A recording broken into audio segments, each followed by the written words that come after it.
Ampun Tuanku Raja, Senopati Kinoi sudah tidak berada di istananya, kata Upik pengawal raja yang saat itu melapor keadaan Senopati Kinoi kepada Iyut sang raja kerajaan Tanjung yang bergelar Muhammad Kalyudi. Kemana perginya Senopati Kinoi pengawal? Kata raja. Ampun Tuanku Raja, hamba tidak menemukan jejak Senopati Kinoi.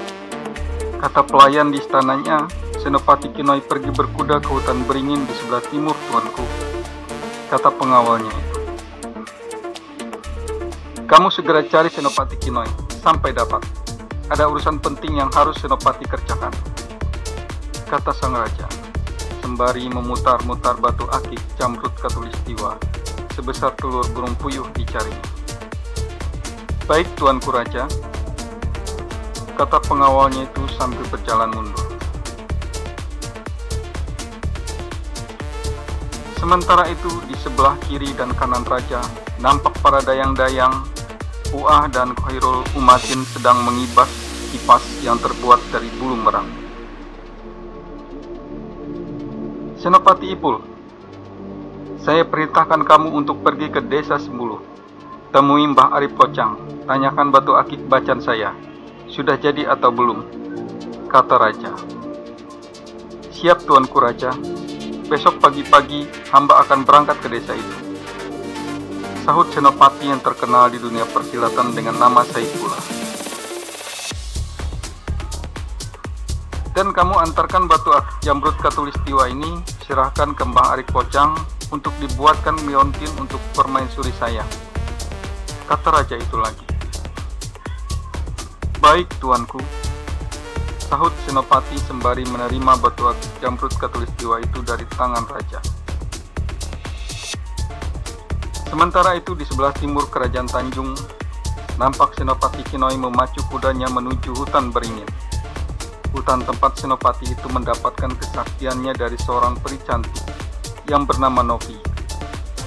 Kesaktiannya itu didapatnya setelah mendapatkan batu akik serat emas yang diberikan peri itu kepadanya.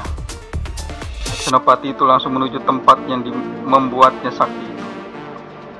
Tidak itu saja, ia juga terpesona dengan kecantikan dengan wajah sang peri.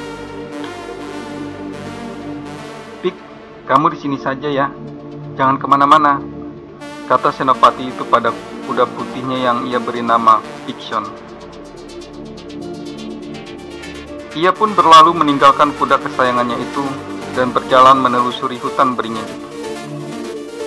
Sepanjang jalan setapak di hutan itu dipenuhi oleh pohon-pohon beringin yang tinggi dan besar, serta berdaun lebat, hingga cahaya matahari pun tidak bisa masuk ke dalam hutan itu.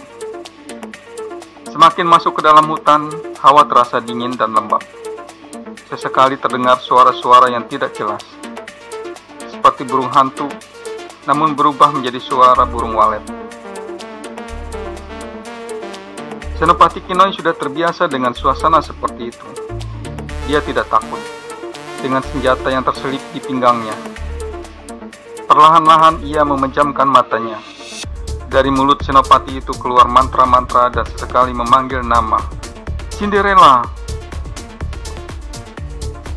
Tiba-tiba hembusan angin mengitari tempat senopati itu duduk, dan sejurus kemudian tercium aroma lavender serta wujud peri yang cantik.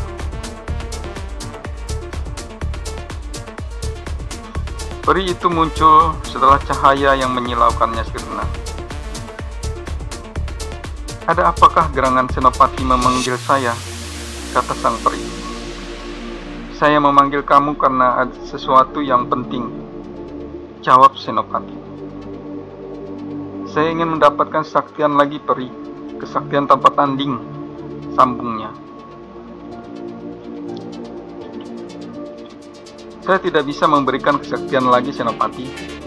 Bukankah senopati sudah sakti mandraguna? Senjata yang senopati gunakan mampu membelah gunung, kata peri itu lagi. Senopati, indra ketujuh saya mengatakan kalau raja memerintahkan pengawalnya untuk mencari senopati, sambungnya lagi. Ada apa peri? Apakah kerajaan dalam masalah? Tidak senopati, tapi Raja mau memberikan tugas khusus kepada kamu. Sepertinya Senopati akan disuruh Raja untuk mencuri batu akik yang dijaga oleh 3 dipa yang juga mempunyai kesaktian tingkat tinggi. Siapakah gerangan 3 dipa itu, Peri? Kata Senopati itu penasaran.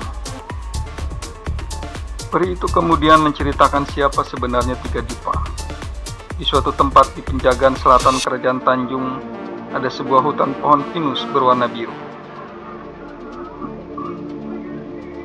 Setiap orang yang datang ke tempat itu tidak ada yang selamat, karena pohon pinus yang berdaun jarum biru itu memiliki racun yang mematikan dari sihir gaib 3 dipa yang berjuluk Ratu Sanbana. San adalah panggilan Ratu Ungu yang bernama Susanti, B adalah Ratu Pink yang bernama Dipe, dan Na adalah Ratu Kelabu yang bernama Ernawati. 3 dipa itu penjaga sebuah batu akik sakti mandraguna yang dicuri Ratu Ungu dari petapa sakti yang sedang bersemedi di Tumbang Kahayan.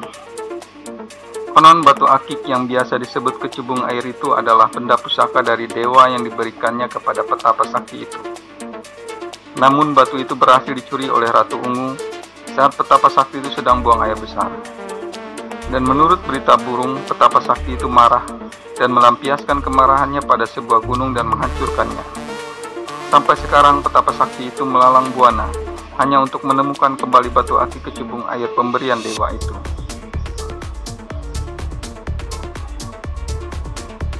Senopati itu tertarik dengan cerita peri cantik itu. Ia pun berniat menuju tempat yang diceritakan perinya itu. Sebelum meninggalkan tempat itu, sang peri memberi kesaktian kebal terhadap duri beracun milik 3 dipa.